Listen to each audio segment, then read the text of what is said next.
इंदौर नगर पालिक निगम के वार्ड आरक्षण ने कई सियासी समीकरणों को बदल दिया। इंदौर नगर पालिका निगम के 85 वार्डों का आरक्षण हो चुका है, लेकिन इस वार्ड आरक्षण ने भाजपा और कांग्रेस के कई बड़े नेताओं के अरमानों पर पानी फेर दिया।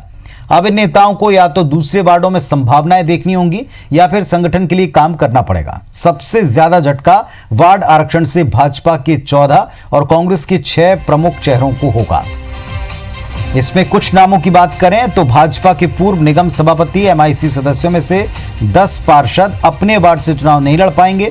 वार्ड आरक्षण का सबसे ज्यादा असर विधानसभा क्रमांक 1 के निगम वार्ड में हुआ है। 18 वार्ड में से 11 वार्ड सामान्य से पिछड़ा वर्ग बन चुके हैं, लेकिन वार्ड आरक्षण में बदलाव से कांग्रेस नेताओं में निराशा दिखती है।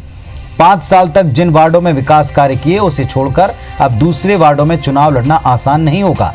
वार्ड आरक्षण की प्रक्रिया पर सवाल उठाए जा रहे हैं।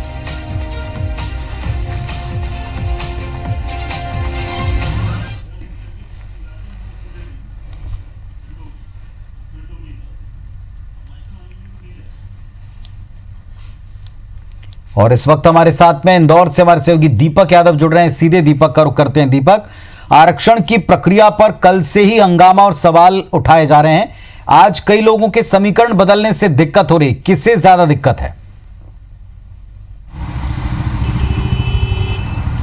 देखिए, भाजपा हो चाहे कांग्रेस हो, जिनके जो प्रमुख चेहरे हैं उनके लिए काफ़ी दिक्कतें होने वाली हैं, क्योंकि अगर पूरे ओवरऑल देखा जाए तो 14 भाजपा के ऐसे बड़े चेहरे थे जिनको अपने वार्ड बदलने होंगे या उन्हें संगठन के लिए काम करना होगा। क्योंकि दिक्कतें इस वजह से भी हो रही है कि यदि कोई जो दावेदार है, अपना जो कद्दावर नेता है, वो अपना वार्ड बदलता है तो दूसरे वार्ड में जाकर वहाँ के दावेदारों के साथ में मुकाबला करना होगा। इसके अलावा जो पार्टी संगठन की बात है उन्हें मानना होगा। इससे साथ ही साथ जो वहाँ की जनता है उनके बीच में पैठ बनानी होगी। और मैं नामों की बात करूँ तो प्रमुख नामों में हम बात करें तो अजय सिंह नरूका, जो कि निगम के सभापति रहे हैं। इसके अलावा चंदू शिंदे, राजेंद्र राठौर, बलराम वर्मा, ऐसे प्रमुख नाम हैं जो कि सभी एमआईसी सदस्य रहे हैं भाजपा के। अब या तो उन्हें अपने वार्डों से वार्ड जो महिला आरक्षण हुआ है उसकी वजह से उनकी पत्नियां या उनके परिजन ही चुनाव लड़ पाएंगे जो महिला कैंडिडेट है। लेकिन इसके 2 पहलू हैं।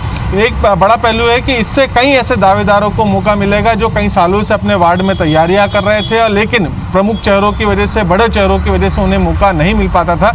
लेकिन अब जब आरक्षण की प्रक्रिया पूरी हो चुकी है तो उसके बाद कई ऐसे चेहरों को मौका मिलेगा जिसमें कि कई नए युवा चेहरे भी हो सकते हैं। सबसे ज़्यादा परेशानियाँ जो हो रही है वो कांग्रेस के पार्षदों के लिए हो रही है। कांग्रेस पार्षदों में इस आरक्षण प्रक्रिया को लेकर काफ़ी निराशा है। उनका ये कहना है कि एक तो सरकार नहीं है, राज्य सरकार नहीं है उनके, इस साथ ही साथ जो उन्होंने विकास कार्य किए हैं अपने वार्ड में लगातार जनसंपर्क बनाए रखे हुए थे, और वही दूसरी जगह पर अब जाएंगे लड़ने के लिए तो पहले तो उस वार्ड में जाने के लिए अनुमति लेने में काफ़ी दिक्कतें होंगी, और उसके बाद यदि उस वार्ड में पहुंचते भी हैं तो वहां पर इतने कम समय में जनसंपर्क बनाना, अपनी पैठ बनाना इतना काफ़ी मुश्किल होगा।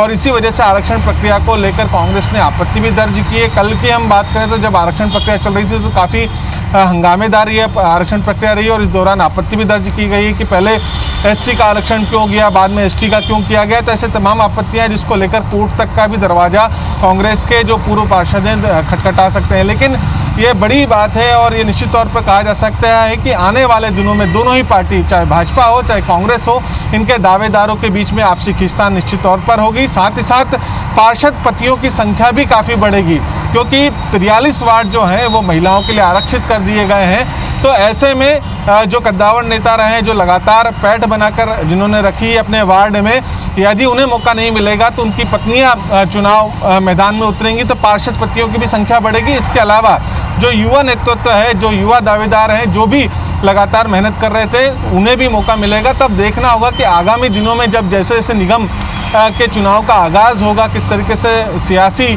समीकरण बदलते हैं वो देखने होंगे। लेकिन निश्चित तौर पर ये बात कही जा सकती है कि आरक्षण की वजह से कई समीकरण बिगड़े हैं, और इस बिगड़ते समीकरण की वजह से आपसी खींचतान भी निश्चित तौर पर होगी। बहुत शुक्रिया दीपक आपका इस पूरी जानकारी के लिए। तो जिस तरह से आरक्षण की प्रक्रिया जब हो रही थी तब भी इसका विरोध किया गया और अब भी